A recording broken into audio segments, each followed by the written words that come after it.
بے حیا عورت باحیا بن گئی۔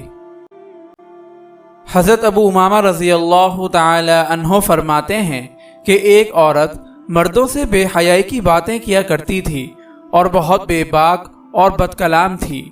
ایک مرتبہ وہ حضور صلی اللہ علیہ وسلم کے پاس سے گزری۔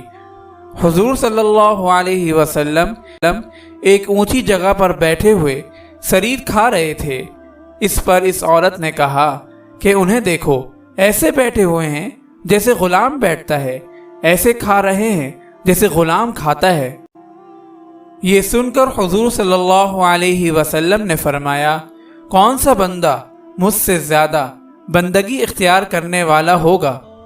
پھر اس عورت نے کہا، یہ خود کھا رہے ہیں اور مجھے نہیں کھلا رہے ہیں۔ حضور صلی اللہ علیہ وسلم نے فرمایا، تو بھی کھا لے۔ اس نے کہا، مجھے اپنے ہاتھ سے عطا فرمائیں۔ حضور صلی اللہ علیہ وسلم نے اس کو دیا تو اس نے کہا، جو آپ کے منہ میں ہیں اس میں سے دیں۔